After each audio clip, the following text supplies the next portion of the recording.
2장 18절, 18절부터, 예, 길죠, 좀. 29절 말씀까지인데, 그, 이, 두아디라 교회에 대해서 좀 배워보도록 하겠습니다. 두아디라 교회에 대해서. 먼저, 여기 두아디라 교회에 대해서 볼 때, 한번, 여기 스피커를 켜야 좀 같이 이렇게 읽고 이렇게 할 텐데, 제가 읽을게요. 예. 두아디라는 유럽 최초 어, 회심자인 이 빌립보 교회 자색 옷감 장사 루디아의 고향입니다. 그 두아디라는 이 수리아의 셀루쿠스 1세가 자신의 딸의 이름을 따서 만든 작은 도시입니다. 그래서 이 두아디라는 수리아의 왕의 그 딸의 이름을 따서 지은 도시라는 것. 그 제 음성 나오는 건 좀 꺼주세요. 그냥 들으세요, 그냥. 그리고 군사기지로 세운 도시로 철제 병기를 제조하였다. 또한 많은 염색 공장들이 있었고, 그런 이 지역 주민들은 태양신 아폴로, 아데미, 로마 황제를 우상으로 숭배하였다는 거죠. 이 우상을 숭배하는 신전을 중심으로 상인들이 조합을 이루어서 왕성하게 활동을 했습니다. 제 볼륨 좀 내려주세요. 볼륨. 소리가 두 가지로 울려서. 그래서 상인 조합이 만들어졌는데, 많은 그리스도인들이 생계를 유지하기 위해서 상인 조합에 가입하고 그들과 함께 우상 제물을 먹으며 사실상 우상 숭배에 동참하는 일들이 일어났다는 거죠. 그래서 이 우상 숭배, 동일하죠. 이 황제를 숭배한다든지, 어, 여기는 태양신이나 아폴로, 신화에 나오는 신, 아데미, 그 당시에 유럽에 왕성했던 우상 숭배죠. 숭배하지 않으면 상인조합에 가입하기가 어려웠습니다. 그래서 이런 상황에서 근데 이 두아디라 교회 성도들 중에 이런 그 우상을 숭배하는 이런 일로 어, 영적으로 간음 행위를 하는 자들이 생겨나죠.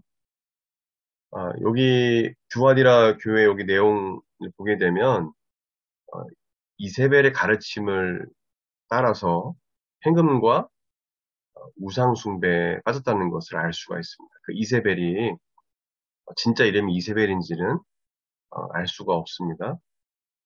왜냐하면 아합의 악한 왕이었던 아합의 또 악한 여자로 유명하죠. 구약 성경에 이세벨 이름과 똑같기 때문에 아마 은유적으로 표현한 거 아닌가. 나중에 보겠지만 그 이세벨의 이름을 이제 일컬어서 아마 은유적으로 이 거짓 여선자를 일컬어서 말하는 거 아닌가. 그래서 이 이세벨의 가르침, 행음과 우상숭배의 가르침을 따라가는 그 두아디라 교회 성도들을 책망하는 말씀인 동시에 이세벨의 가르침을 따르지 않고 거룩함과 순결함을 지켜나가는 남은 성도들에게 대해서는 권면과 위로의 말씀을 주는 그런 내용입니다. 오늘 말씀을 한번 읽어가면서 우리 보겠습니다. 우리 같이 읽을게요. 같이. 네. 되도록이면 저기 뭐야 그 오디오를 열어줘야 같이 읽고 그러니까 음,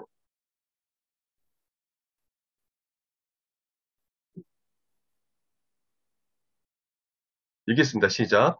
두아디라 교회의 사제에게 편지하라. 그 눈이 불꽃 같고 그 발이 빛난 주석과 같은 하나님의 아들이 계시되. 예. 그리고 상반절에 그 눈이 불꽃 같다라는 이 말씀은 예. 예수님은 불꽃 같은 눈동자로 우리의 모든 것을 꿰뚫어 보신다. 예, 꿰뚫어 보신다라는 그런 의미가 있습니다. 우리를 꿰뚫어 보신다. 왜 이런 뜻인지는 아마 이제 구절을 읽어가면서 우리가 보겠는데, 예, 꿰뚫어 보신다라는 의미. 예, 그래서 예수님 우리의 모든 것을 아신다라는 그런 의미입니다. 그리고 그 발이 빛난 주석 같다라는 말씀은 빛난 주석 같다. 전에도 해석을 했지만 우주 만물의 주권자, 통치자가 되신다. 누가? 예수님이 우주 만물의 주권자와 통치가 되신다. 그래서 그 발이 빛난 주석 같다라는 것은 이런 뜻을 의미하고 있다라는 거. 예. 그래서 성경 뭐 여기저기 봐야 되겠지만은 어떤 음, 이런 뜻 이런 뜻이라는 근거가 있어요. 그렇게 알고 있으면 될 것 같습니다. 그리고 어, 뒤에 보시게 되면 하반절에 하나님의 아들이라고 명칭하신 게 있는데, 예, 왜 그러냐면은 어, 예수님께서 왜 그 요한에게 하나님의 아들이 이르시되라고 했을까요? 한번 읽어볼까요? 여기 한번 지혜 읽어볼까? 이 지역 사람들은 여기서부터.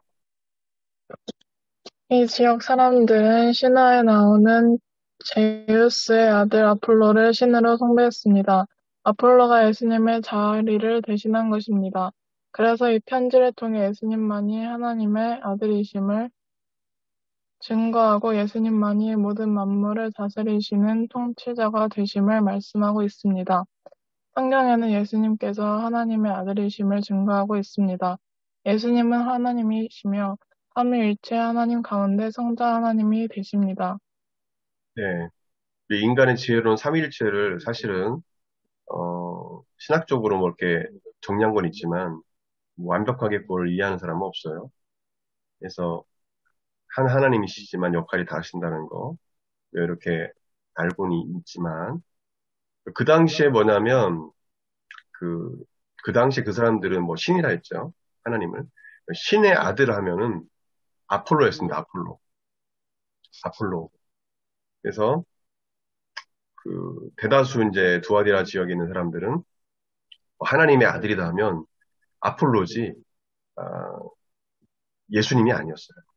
그래서 그 이 아폴로를 숭배했던 그 당시의 사람들을 생각하시면서 하나님의 아들이 누구냐?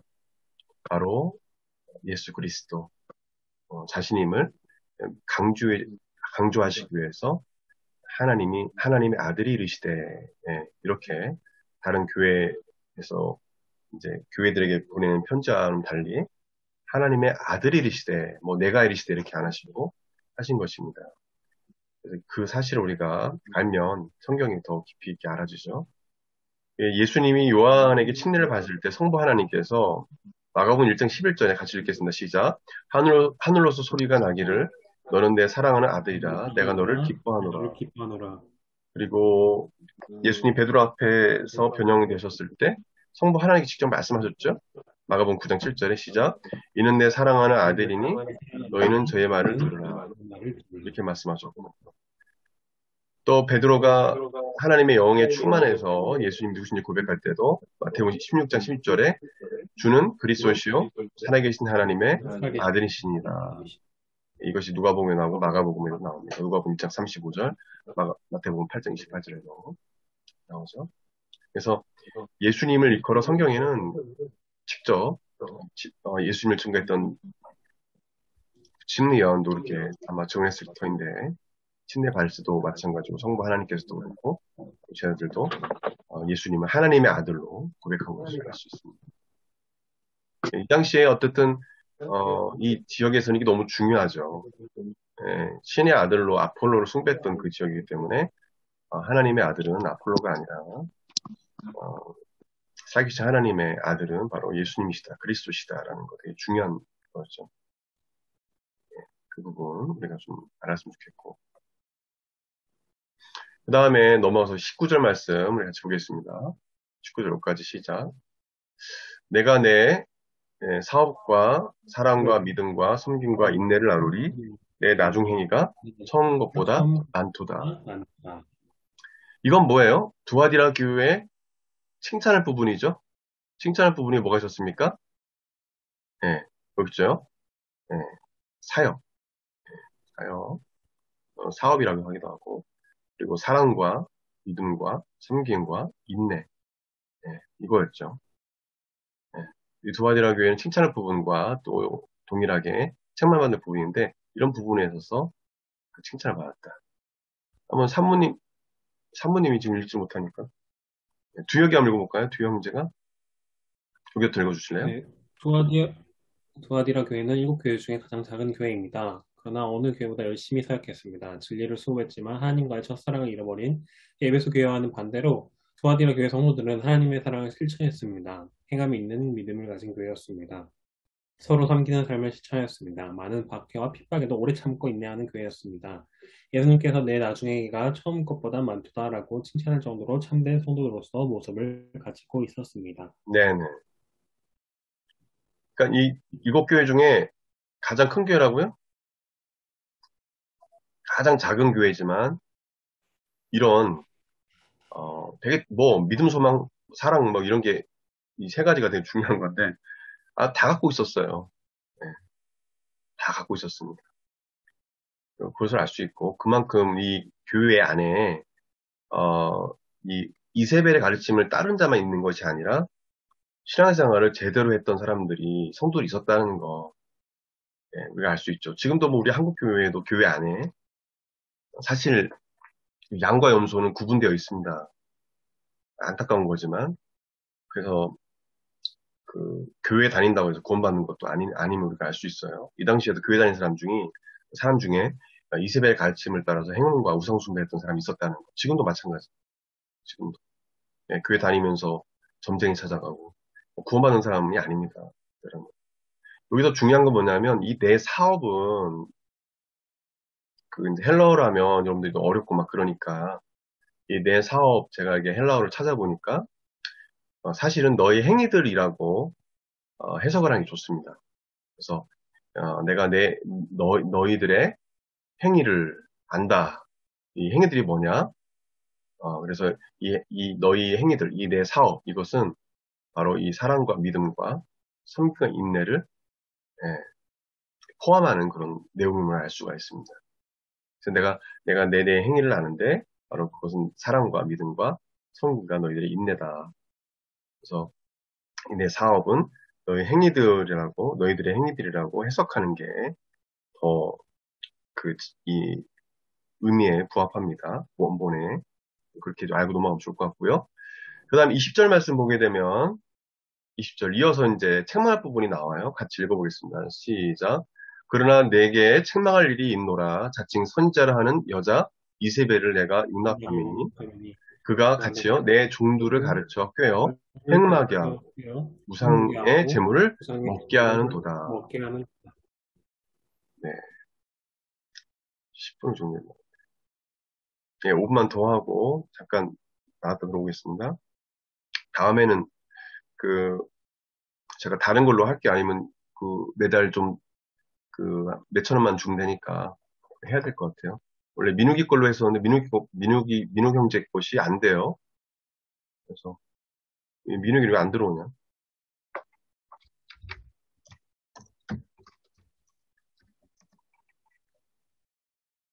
피곤한가? 그래서 책말 부분이 뭡니까? 같이 읽어볼까요? 시작. 우상 숭배로 거룩함과 순결함을 잃어버린다. 항상 얘기했죠. 행음과 우상 숭배는 같이 간다고. 이 행음과 우상 숭배로 거룩함과 순결함을 잃어버린 성도들이 있었다는 거죠. 지금도 마찬가지. 과거나 지금이나 똑같아요. 그래서 이 지역은 상업, 염색, 공장, 철제, 변기, 제조 공장, 무역이 활발한 도시였는데 상업과 무역을 위해 형성된 이 상인조합은 대부분 로마와 신전에서 나오는 일감을 가지고 돈을 벌었다는 거죠. 그 당시에. 제가 역사를, 그, 두아디라 지역 역사를 훑어보니까, 이 신전에서 나오는, 예, 그 일감을 가지고 돈을 벌었기 때문에 이 상인조합에 가입하지 않으면 일자리도 구할 수 없고 상업적 거래도 할 수 없었다는 거예요. 예, 그 당시 실제예요. 실제 있었던 일이에요. 그러니까 이제 그리스도인들이 사회에서 시민으로서의 권리를 완전히 박탈당할 수밖에 없었죠. 일자리도 구할 수 없고, 뭐, 사회인들과 뭐 거래를, 관계를 할 수 있는 상황이 아니죠. 그럼에도 불구하고 어려운 상황 속에서 믿음을 지켜나가는 성도들이 있었다는 거, 우리 알 수 있죠. 그러나 그 중에 어떤 성도는 성도를 위해 세상과 적당히 타협하여 상인조합에 가입하고, 우상 숭배하는 자들이 먹는 음식을 먹고, 그들과 함께 행음하였다고 합니다. 그 당시 성도가. 그러니까 거룩함과 순결함을 잃어버리고 부족한 성관계를 함으로 성적으로 타락한 성도 있었다는 거. 안타깝죠. 그리고 20절에 보게 되면 여기 이 내용이 중요한데 자칭 선지자라 하는 여자 이세벨의 꼬임에 넘어가 행음하고 우상의 재물을 먹게 되었다라고 말씀하는데 이 여자라는 말은 헬라어로 구네라는 단어인데 어떤 사람의 부인 누가 떠오릅니까? 바로 악한 아합 왕의 아내 이세벨이 떠오르죠. 구약성경의 이세벨이라는 이름을 가진 여자는 북이스라엘 아합 왕의 아내로 바알과 아세라 우상을 이스라엘에게 끌어들여 850명의 바알과 아세라 선지자들을 세워 이스라엘로 행음하게 하고 우상을 숭배하게 했던 여자죠. 이와 같이 두 아들의 교회 내부에 큰 영향력을 미치고 있는 어떤 자의 아내로 이세벨과 같은 행위를 일삼는 자가 있었다는 것으로 많은 성역전을 보고 있습니다. 제가 그것을 이제 여러 주장들을 이제 제가 이제 글로 요약을 한 거예요. 지금 내용들이. 그래서 그 당시에는 여자의 권위가 강하지가 않았거든요.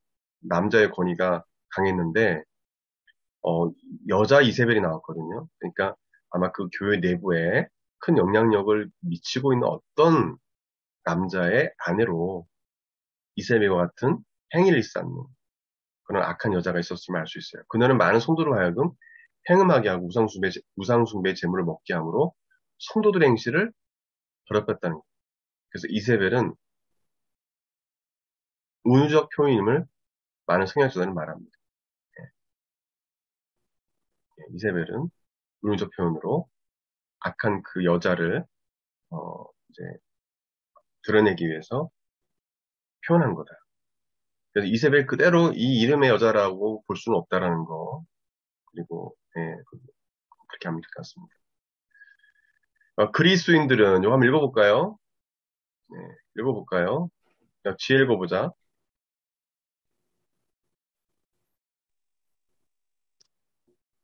그리스도인들은 악한 행위를 보고 소극적인 반응을 보이며 그 악한 일에 동참해서는 안 됩니다. 죄를 용납하며 타협해서도 안 됩니다. 그것은 하나님 앞에 죄를 짓는 일입니다. 우리는 거룩함과 순결함을 지켜나가야 합니다. 네네네네.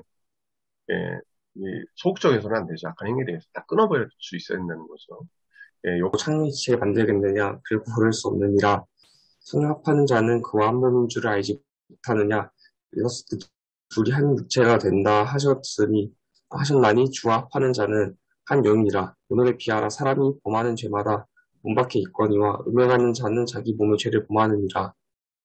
너희 몸은 너희가 하나님께로부터 받은 바 너희 가운데 계신 성령의 전인 줄을 알지 못하느냐. 너희는 너희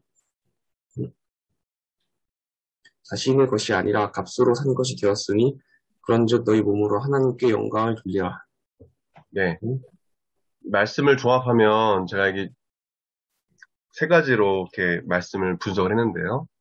왜 우리가 이 거룩한 것 순결함을 지켜야 되냐? 왜냐하면 읽어볼까요? 같이 우리의 몸은 거룩하신 하나님이 거하시는 성전이기 때문에 일입니다. 하나님이 성령님이 거하시는 거룩한 성전이기 때문에 내 마음대로 해서는 안 돼요. 예. 그래서 성령님 여러분 의지대로 거룩하게 안 살 수도 있어요. 그럼 여러분의 의지에 달려 있어요. 그러나 우리가 이 사실을 안다면 우리 함부로 우리 몸을 그렇게 요즘 세대들 보게 되면 뭐 코로나 좀 줄어들고 나서 너무 많은 젊은이들이 술에 취해 있더라고 보니까 뭐 안타까운 일인데 그것이 행복을 주지 않아요. 평화를 주지 않습니다. 우리 몸을 거룩하게 유지해야 됩니다. 건강을 유지하는 게 중요하고 장수가 하나님 복이라잖아요. 몸도 거룩하게 지키면서 깨끗하게 하고 침소를 더럽히지 않고 네, 그리고 두 번째 보게 되면 같이 우리의 몸은 우리의 것이 아니라 내 것이 아니라 하나님의 것이기 하나님의 때문입니다. 것이고 또한 예수님께서 피값으로 우리를 사셨기 때문이다. 성경에 나와 있는 거예요. 그러니까 내 것이 아니다라는 그런 분명한 신앙을 가지고 살아야 돼요. 그렇지 않을 때 이런 복음적인 내용을 모르는 젊은이들이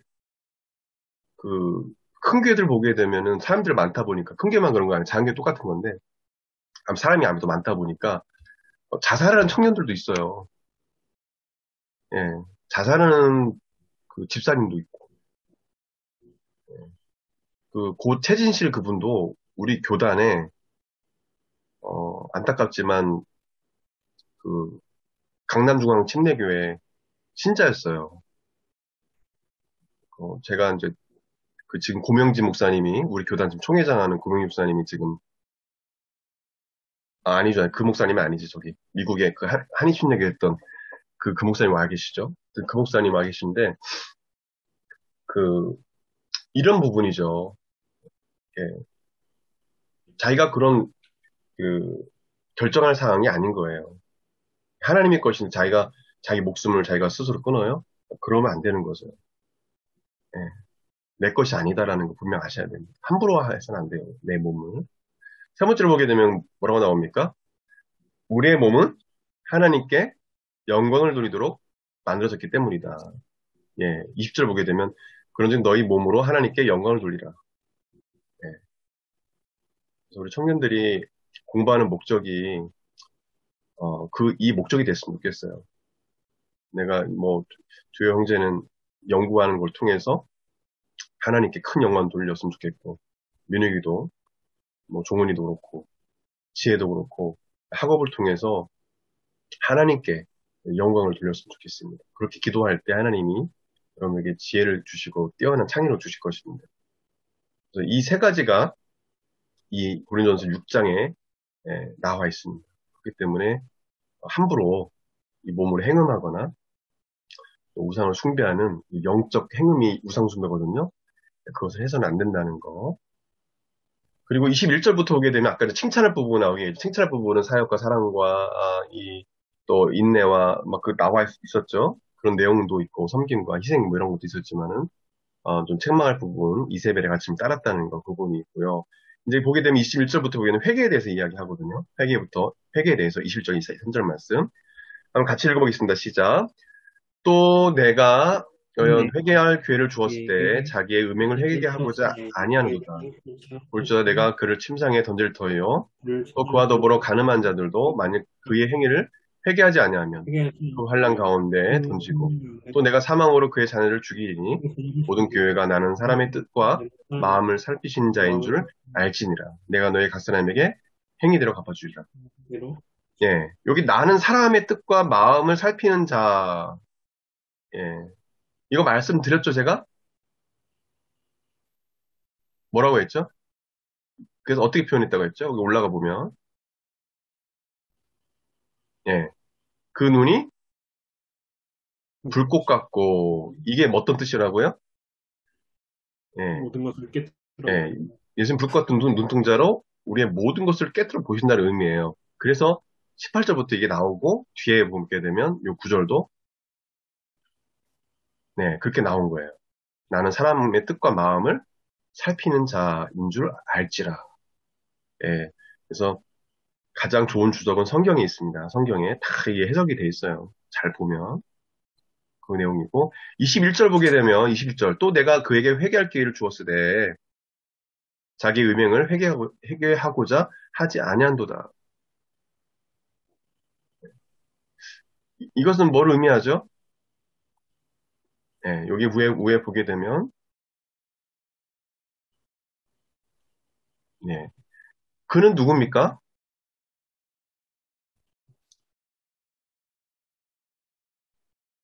나와 있죠, 여기, 그죠? 예. 이세벨이죠. 이세벨이, 자칭 이세벨이 하는 사람, 은유적 표현하고 있습니다. 그 사람이, 어, 회개할 수 있는 기회를 줬지만, 자기 음행을 회개하지 않았다. 사실 이게 그는 이세벨만 의미하는 것이 아니라, 이세벨의 가르침을 따르는 타락한 성도들, 예, 타락한 성도들을 의미하죠. 예, 이세벨만 의미하는 것이 아니죠. 그 가르침을 따르는 자들도 포함되기 때문에 또 회개 기회를 주었다. 예, 하나님은 그런 분이시죠. 예, 행위와 우상숭배를 한다 하더라도 항상 회개할 기회를 주십니다. 예, 저와 여러분에게도 마찬가지죠. 근데 회개하지 않을 때는 하나님 결국에는 매를 드시는 것입니다. 어쨌든 교회 성도들이었기 때문에 돌아오기를 바라시는 거죠. 근데 회개할 기회 줬는데 회개하지 않았다. 그래서 하나님께서 예수님께서 심판하시겠다는 말씀을 하죠. 그래서 22절 보게 되면 내가 볼지다 내가 그를 침상에 던질 터이요. 이렇게 말합니다. 침상에 던진다. 이 의미가 뭘까요? 여기 보게 되면요. 네. 네. 두아디라 성도들, 교회 성도들 중에 음행하는 자들, 가늠한 자들을 하나님께서 그 행위대로 갚아주실 거라고 말씀하고 있습니다. 그의 내용이죠. 침상에 던질 터이요는 음행을 하도록, 같이 볼까요? 음행을 하도록 유혹한 여자인 이세벨이 병들게 될 것이라는 말씀입니다. 구약에서 침상은 심각한 질병에 대한 은유로서 사용되어졌습니다. 음행을 상징하는 게 침상이었습니다. 그녀와, 예, 그죠? 요까지. 예, 심장에 던질 때. 그래서 이거는 이제, 그, 대부분 성역자들, 주석가들을 내가 보니까 다 대부분이 바로 그 자칭 이세벨이라는 이 선지자를 하나님께서, 예수님께서, 어, 병에 걸려 죽게 하실 것이라는 그 의미로 그렇게 해석합니다. 그리고 침상은 음행을 상징하기 때문에 음행을 저지르는 이 침상에서 음행을 저지르는 이세벨이 결국에는 자신이 음행을 저지르는 그곳에서 심판을 받게 될 것이라 그렇게 해석하는 분도 있습니다. 이 침상 자체가 음행을 상징하기 때문에 자기가 저지른 그 죄로 말미암아 예, 그 자리에서 그 심판을 받게 될 것이다. 예, 그렇게 해석하기도 합니다. 예, 침상 자체가 이제 대부분 이제 병든 사람들이 이렇게 오랫동안 누워있는 것을 의미하기 때문에 이렇게 해석하기도 하지만, 바로 음행으로 인해서, 어, 심판을 받게 될 것이다. 그렇게 해석을 하기도 합니다. 예, 이 두 가지 해석을 하는 부류가 있어요. 그리고, 그녀와 더불어 가늠하는 자들, 예, 그녀와 더불어 가늠한 자들도 그의 행위를 회개하지 않으면 큰 환란 가운데 던지고 똑같죠. 어, 그녀와 더불어 가늠한 자들은 그녀의 교훈에 깊이 빠져 있으면서 그녀의 가르친 대로, 이세벨이 가르친 대로 음행하는 자들을 부르고요. 그들이 회개할 기회가 있을 때 회개하지 않으면 큰 환란을 겪게 될 것이다. 심판을 의미하는 거죠. 심판. 네. 또한 23절 말씀 보게 되면 또 내가 사망으로 이세벨의 자녀를 죽이리니 그런 이세벨을 말하는 거죠. 사망으로 그의 자녀들을 죽이리니 여기서 그의 자녀는 보게 되면 그녀의 자녀를 의미합니다. 네. 그래서 이 그녀의 자녀, 마치 하나님의 자녀 비슷하죠. 그래서 이 악한 자들의 자녀, 예, 마귀의 자녀, 하나님 자녀가 다른 거죠, 사실은요. 근데 어쨌든 이 이세벨의 자녀는 이세벨과 아주 친밀한 그런 이세벨을 따르는 팔로워를 말해요. 그녀와 깊이 관여된 이런 자들을 예수님께서 죽이시겠다는 강력한 말씀. 행운과 우상숭배 결과는, 회개하지 않은 결과는 바로 이렇게 심각하다는 거 우리가 알 수 있죠.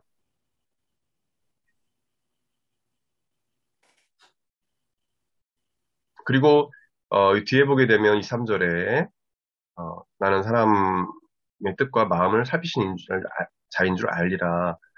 내가 너희 갓사람의 행위대로 갚아주리라 말씀하시는데, 하나님은 사람의 뜻과 마음을 살피는 분임을 알 수 있고, 그리고 그 행위대로 심판하는 분임을 알 수 있습니다. 하나님은 두아디라 교회 모든 자들의 생각과 마음을 다 아셨다는 거죠. 그리고 아무리 거짓 선자가 이세벨이 위장하고 숨기려 해도 하느님 앞에서 숨길 수 없었다는 거. 결국 하나님은 그들의 모든 실체를 드러내시고 부끄럼 당하게 하신다는 거, 그런 내용이죠.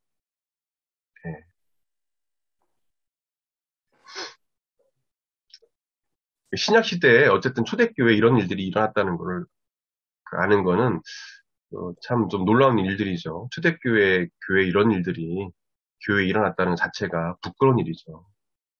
교회의 성도들이 우상숭배와 행음하는 일들이 일어났다. 참 부끄러운 일입니다. 이런 부분. 그래서 회개하지 않으면 심판하겠다는 말씀은 21절부터 이 3절 말씀까지다. 중요한 건 해석을 한 것 같아요. 넘어가겠습니다. 이제 얼마 안 남았는데. 그 다음에 24절, 25절 말씀 보게 되면 이제는 남은 자들에 대해서 이야기합니다. 같이 읽겠습니다. 시작. 두아디라에 남아 있어 이 교훈을 받지 아니하고 소위 사탄의 깊은 것을 알지 못한 너에게 말하오니 다른 짐으로 너에게 줄 것이 없노라. 다만 너에게 있는 것을 내가 올 때까지 굳게 잡으라. 두아디라에 남은 자들이 있다고 얘기하죠. 이 교훈을, 이세벨의 교훈을 받지 아니하고 이 소위 사탄의 깊은 것을 알지 못하는 이런 남은 자들이 있었다는 거죠. 이 사탄의 깊은 것을 알지 못한다는 말씀은 이세벨의 사탄적 가르침에 관여하지 않고 따르지 않는 자들을 말합니다. 이런 사람들은 뭐냐면 오직 예수님이 말씀하신 그 진리만을 따라가는 자들이죠. 그리고 이 뒤에 보게 되면 뭐라고 나옵니까? 다른 짐으로 너에게 줄 것이 다른 짐으로 너에게 줄 것이 없노라. 왜 이 말씀하셨을까? 예수님께서 어떻게 보면 칭찬하는 거죠. 교훈을 따르지 않는 남은 자에 대해서. 근데 예수님께서 이들에게 짐을 지게 하는 건 없잖아요. 근데 왜 예수님께서 왜 안타까움을 가지시고 다른 짐으로 너에게 지우지 않겠다라고 이 말씀 하셨을까요?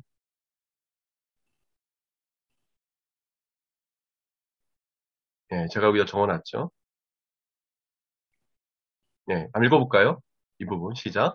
다른 짐으로 너희에게 지우지 않으시겠다는 말씀은 남은 자들이 행음과 우상숭배를 배격함으로 겪게 된 핍박, 경에서 어려움과 같은 짐이 있었음을 알게 하는 말씀입니다. 그러니까 나로 인해서 너희 남은 자들이 나로 인해서 이세벨 교훈을 따라가지 않고 그 당시에 그래서 그 경제적 어려움도 겪게 되고 핍박을 받고 왕따 당하고 이런 어떻게 보면 그들에게 아주 무거운 짐이죠. 그런 짐인데 내가 너희들이 나로 인해서 이 고통당하는 거 안다. 다른 짐을 너에게 주지 않겠다. 그런 예수님의 그 안타까움, 그 마음을 느낄 수 있는 그런 구절입니다. 너희들의 무거운 짐을 내가 안다. 다른 짐 모르면 너에게 내가 지우지 않겠다. 거기까지. 참아라. 알고 있다라는 거죠. 다만 너희에게 있는 것을 내가 올 때까지 그렇게 잡으라. 내가 원하는 거는 너희에게 이 외에는 더 큰 그런 아픔을 주지 않겠다. 중요한 거는 내가 올 때까지. 사실은 이제 올 때까지가 사실 예수님의 재림을 말하죠. 지금 이때 살아있던 분들은 다 무덤에 있죠. 지금 무덤에 있죠. 재림 때 예수님께서 이들을 맞이하시겠죠. 그 말씀이시기도 합니다. 25절 말씀 보게 되면 예수님은 두아디라 교회 남은 자들에게 너에게 있는 것을 내가 올 때까지 붙게 잡으라고 말씀하십니다. 이 말씀은 너희는 이단의 가르침을 따르지 말고 순수한 복음만을 따르고 지켜왔듯이 내가 재림할 때까지 그러한 삶을 굳건하게 지키라는 의미입니다. 네. 그래서 이 순수한 복음을 바울이 전한 이 베드로가 전한 이 사도들이 전한 복음, 순수한 복음을 굳게 잡아 흔들리지 말아라. 네? 변질된 저 성도들처럼 살지 말고 신앙을 굳게 잡고 순수한 복음 굳게 잡고 살라는 그런 말씀입니다. 이사야 말씀에도 이런 말씀이 있어요. 같이 읽어볼까요? 시작. 6장 13절 시작. 잣나무와 상수리나무가 배임을 당하여도 그 구루터기는 남아있는 것 같이 거룩한 씨가 이 땅에 구루터기니라 하시더라. 예, 렘넌트, 이 구루터기. 예, 이 배임을 당하여도. 예, 이스라엘 백성 중에 심판받는 자들이 있었죠. 예, 그 사람들이 결국에는 배임을 당하여도 여호수아, 갈렙, 믿음의 사람들은 남게 되죠. 그런 사람들이 어, 또 믿음의 후손들을 이끌게 되죠. 또 노아처럼 구루터기 남은 자들로 인해서 이 창조 소수를 데리고 하나님은 일하실 수 있는 분이십니다. 그래서 교회는 뭐 목사님이야 뭐 교회가 크게 붕했으면 좋겠죠. 근데 뭐 교회는 사실은 하나님 보시기에는 성도 수가 중요한 것이 아니라 노아 같은 한 사람, 아브람 같은 한 사람, 그죠? 이 두아디라 교회에 많지는 않지만 남은 자들, 그 사람들을 하나님 보시고 그 사람들 쓰시거든요. 그분들의 그 남은 자들의 뿌리로 열매 맺힌 게 저와 여러분들이에요. 배도하지 않고 신앙을 지켜왔던 그런 이 청교도 신앙을 갖고 있는 사람들의 뿌리가 바로 이제 사실 침례교인데, 아니, 그 열매 맺힌 게 침례교인데, 그런 믿음을 굳게 지켰던 사람들에 의해서 우리들이 이렇게 신앙생활을 할 수 있는 거죠. 예. 한번 요거 읽어볼까요?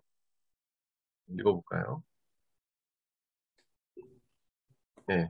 읽어봅시다. 두혁이 한번 읽어볼래요? 두 형제?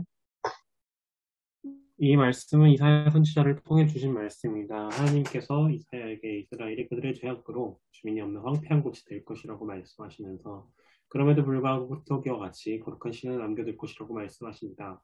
즉 하나님께서 심판하지 않으시는 거룩하고 순결한 예비자들, 하나님을 온전히 예배하는 자들을 남겨두시겠다는 말씀입니다. 예, 엘리야가 바알과 아세라 선지자 850명과 싸워 이기고 이세벨의 위협을 피하여 호렙산에 이르러 전망하고 있을 때 하나님의 엘리야가 이렇게 말씀하셨어요. 열왕기상 19장 18절에 같이요. 그러나 내가 이스라엘 가운데 7,000명을 남기리니 다 바알에게 무릎을 꿇지 아니하고 다 바알에게 입맞추지 아니하리니. 예. 우리는 이런 사람이 되어야 됩니다. 그렇죠? 예. 바알과 아세라에 무릎 꿇지 않은 7,000명 같은 사람들이 돼야 돼요. 수가 많습니까? 적습니까? 많지 않아요. 예, 그래서 외로운 길이기도 합니다. 지켜나가야 되는 거예요. 교회 다닌다고 다 구원받은 거 아닙니다. 예, 종교인도 많고요. 정치적인 목적으로 가지고 온 사람도 많고. 예, 그런 사람 남은 자들이 아닙니다. 예, 그냥 순수하게 복음을 따라서 사는 사람들, 순종한 사람들, 하나님을 두려워하는 사람들, 경외하는 사람들이 남은 자들이.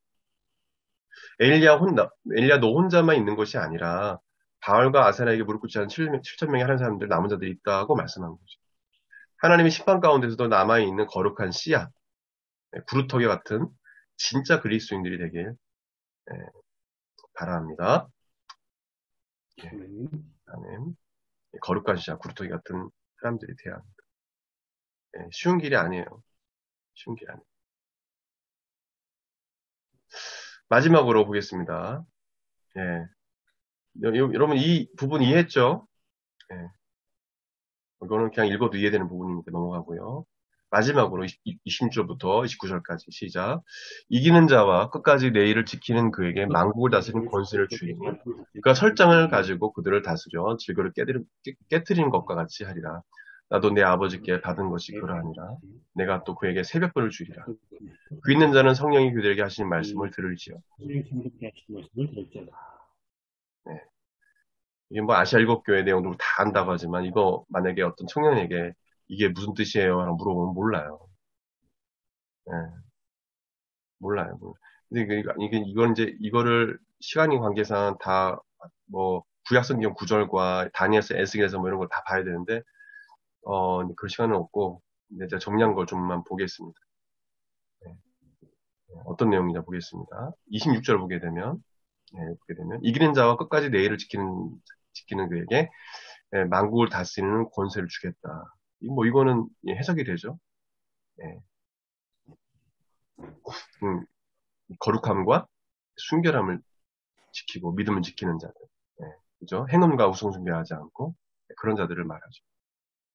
여기 구두아디라에서는 만국을 다스리는 권세를 주신다. 이 말씀 뭐예요?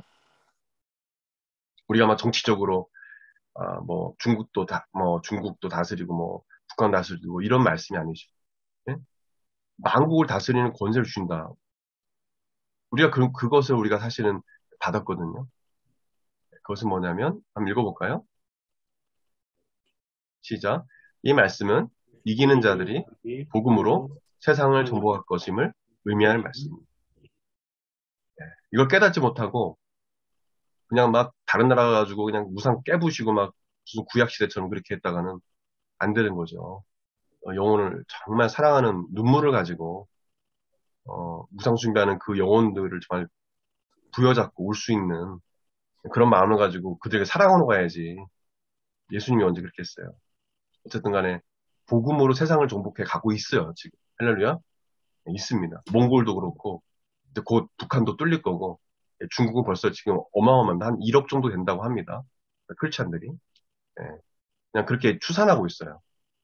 그 정도로 많아요. 수천만 명 된다고 얘기를 제가 들었는데 한 어떤 선교사님 한 1억 정도 됩니다. 지하의 교회 성도들이 어마어마하게 늘어나고 있습니다. 러시아도 계속적으로 몰래 복음을 전하는 성도들이 있습니다. 이 복음으로 세상을 정복해야 하는 겁니다. 사람들이 받게 돼 있어요. 그리고 만국의 통치자는 예수님이시다라는 거죠.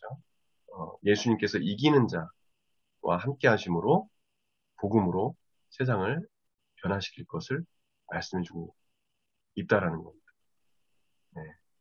혼자가 아니라 예수님이 만국의 통치자이신 예수님께서 우리와 함께 하시기 때문에 이것이 가능하다라는 거죠. 어떻게 우리가 만국을 다룰 수 있습니까? 그래서 이것을 의미합니다. 27절 말씀 보게 되면 이해가 좀 안 되죠. 그가 철장을 가지고 그들을 다스려. 그는 우리 이 남은 자들, 하나님의 백성들, 하나님 자녀들 말하죠.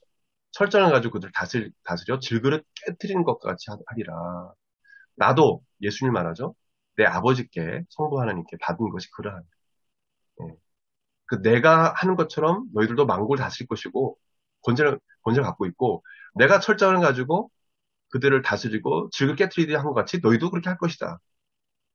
바로 예수님이 믿는 자들과 함께 하기 때문에 가능한 거죠. 뭐 우리가 막 이런 뭐 철장을 가지고 이 철장이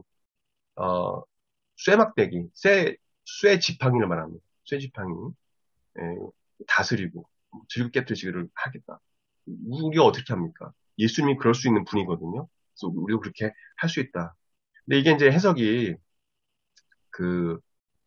철장을 가지고 그들을 다스려 이 말씀을 보게 되면 이 쇠 지팡이를 말하는데 이 다스라는 이 헬라어가요. 좀 신기하게도 포이마네이라는 단어예요. 이 포이마네이라는 이 단어는요. 다스리다는 단어는요. 목자가 양을 칠 때 사용하는 단어입니다. 목자가 양을 칠 때 사용하는 단어예요. 그래서 예수님이 그들을 목자같이 그들을 다스린다, 양육한다라는 뜻도 있고요. 그리고 질그릇 깨트리시겠다는 그런 말씀이기도 합니다. 그래서 질그릇 깨트리신다는 것은 심판을 의미하는 거거든요. 그래서 이것을 뭐냐면 한번 읽어볼까요? 이것은 같이 읽어보자. 시작. 이것은 그리스도의 양육과 심판의 양육과 심판의 이중적 표현이다. 이중적 예. 왜냐하면 원어 자체가 해석을 우리가 한국어로 해석했지만 그거는 이제 목자가 양을 칠 때 쓰는 헬라어이기 때문에 그러니까 물론 예수님께서 심판하시지만 그들의 죄에 대해서 회개하라고 외치고 회개하지 않으면 심판을 하시겠지만은 또 그 영혼 중에는 구원받을 영혼도 있기 때문에 그들을 또 이렇게 목자의 그 목자이신 예수님께서 또 그들을 이제 죄를 회개하고 돌아올 수 있도록 그렇게 양육하신다는 거죠. 그런 의미가 깊은 의미가 있다라는 거 알면 좋을 것 같습니다. 그래서 이런 표현들이 가끔 나올 수 있어요. 그리스도의 양육과 심판의 인적 표현이다. 좀 어려운 말이기도 합니다. 그리스도의 통치를 받아들이는 자들은 같이 읽어볼까요? 예. 목자의 막대기로 다스리지만 거부하는 자들은 거부하는 질그릇이 깨져 부서지듯이 부서지듯이 심판하겠다는 말씀입니다. 제가 여러 주석과 또 신학서적을 보고 풀어서 말씀드린 거예요. 풀어서. 그래서 어떤 의미인지 오늘 이중적 표현이라는 것을 알고 넘어가면 좋겠습니다. 간단히 요약하면 만유의 통치자이신 예수님께서 세상을 심판하시고 마귀 권세를 깨뜨실 것을 말씀하고 있는 거고요. 그리고 그리스도인들도 동일하게 예수님이 함께하기 때문에 복음으로 이 땅을 정복하고 마귀의 권세를 깨뜨릴 그런 권세가 있음을 말씀해주고 있습니다. 그래서 누군지 부활하신 예수 그리스도에 확신이 있고 그 예수 그리스도의 어떤 그 사명을 받은 자는 만약에 예수님께 본인을 받은 자들은 어떤 사람이든 그 나라에서 그 이런 권세를 나타낼 수 있다는 거죠. 그래서 마귀과 귀신들이 놀래서 도망가게 되죠. 귀신들이 막 떠나가는 역사가 일어나죠. 그 자체가 뭐냐면 이런 것들입니다. 하나님 자녀는 누구나 믿음만 있으면 가능해요. 예, 믿음이 없어서 그렇지, 믿음이 적어서 그렇지, 믿음이 없는 게 아니라 믿음이 적어서 그렇지, 믿음만 갖고 나아가면 얼마나 시간 다 예, 10분 안에 끝나겠습니다. 예, 마지막 심판의 때 모든 민족과 열방이 예수님 만왕의 통치자가 되시를 보게 될 것이다. 예수님께서 이 땅에 오셔서 세상을 심판하시고 마귀 권세를 완전히 깨뜨리시는 것을 그날에 보게 될 것임을 또 의미하기도 합니다. 그다음 28절 말씀 보게 되면 이 말씀 봅시다. 내가 또 그에게 새벽불을 주리라. 예수님께서 우리에게 남은 자들, 우리들 말하죠. 새벽별을 주리라 말씀하셨어요. 새벽별은 뭘까요? 예. 요한계시록 22장 10절에 나와 있고요. 민수기 20장 17절에 나와 있고요. 베드로서 1장 10절 19절 말씀에 나와 있어요. 저는 다 이렇게 찾아봤지만은 여러분들 한번 이거 한번 찾아보세요. 예. 뭐라고 나왔냐면 바로 해석이 돼 있어요. 예. 새벽별은 바로 예수님 자신을 말하는 예. 새벽별은 예수님을 의미합니다. 예수님 자신을 의미해요. 이 구절 다 찾아보세요. 그렇죠? 시간 관계상 뭐. 그러면 민수기 한번 찾아봅시다. 민수기 24장 17절만 찾아볼까요? 민수기 24장 17절. 좀 시간 있으면 제가 찾아보려고 했는데.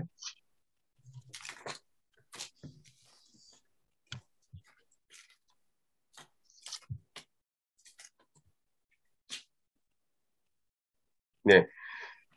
내가 그를 보아도 이때의 일이 아니며, 네. 발람의 예언 중에도 하나님의 음성이 있어요. 내가 그를 바라보아도 가까운 일이 아니로다. 한 별이 야곱에서 나오며, 이 한 별은 예수님 말해요. 야곱에서 나오며, 한 규가 예수님 말하죠.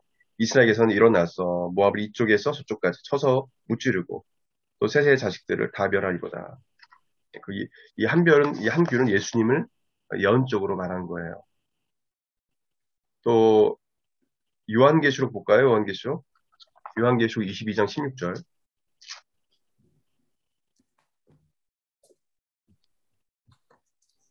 나 예수는 교회들을 위하여 내 사자를 보내어 이것들을 너희에게 증언하게 하였노라. 나는 다윗의 뿌리요 같이요 자손이니 곧 광명한 뭐라? 새벽별이라. 예, 직접 예수님이 말씀하셨죠. 나는 새벽별이라. 그래서 이 성경에 주석이 있어요. 그냥 막 해석하면 안 돼요. 이거 구조도 안 찾아보고 그냥 새벽별은 뭐다 막 하고 엉뚱한 얘기를 하는 분도 있는데 그 뜻이 아니에요. 이거는요. 예수님 자신을 말한다. 또한 예수님의 직분과 통치, 예수님 자신을 말할 때 예수님의 직분과 통치를 의미하기도 해요. 그 속에 있는 내재된 내용이 있기 때문에. 한번 읽어볼까요? 시작. 어둠이 지나가고 낮이 올 때 가장 밝게 떠 있는 새벽별처럼 빛 대신 예수님께서 세상을 죄악으로 어둡게 만든 마귀를 멸하시고 온 세상을 통치하고 계십니다. 예수님을 전하는 성도들에게 예수님이 함께하셔서 동일하게 역사하십니다. 그리고 성도들은 예수님의 그 승리와 통치에 동참하게 될 것입니다. 예수님이 빛이시잖아요. 어두운 빛은 빛처럼 새벽별을 주시겠다는 것은 예수님 우리와 함께 하신다는 거죠. 성도들이 가는 곳마다 이 어둠의 제약이 물러가고 이 귀신의 세력이 떠나가고 이런 마귀의 권세가 끊어지고 떠나가고 이런 일들이 일어난다는 거죠. 그래서 우린 빛의 자녀라고도 하죠. 에베소 5장 8절 9절 보게 되면 시작. 너희가 전에는 어둠이더니 이제는 주 안에서 빛이라. 빛의 자녀처럼 행하라. 빛의 열매는 모든 착함과 의로움과 진실함에 있느니라. 나와 있죠. 우리 빛의 자녀라고 하잖아요. 그것은 예수님 빛이라 말씀하시기 때문에 우리도 빛이라 말씀하시고 있어요. 우리도 예수님이 함께하기 때문에 우리도 이 복음으로써 이 세상을 정복하게 될 것이다라는 그 내용이 우리가 알 수가 있습니다. 귀 있는 자는 성령이 교회들이 하신 말씀을 들으셔요. 교회 주인은 교회를 통치하시고 있는 분은 성령님이기 때문에 예수님께서 성령의 음성으로 들으라고 말씀하고 있는 거죠. 동일하게 역사하신 성령님, 그 성령님의 음성을 들으라, 순종하라는 말씀이죠. 이렇게 말씀을 좀 마무리하겠습니다.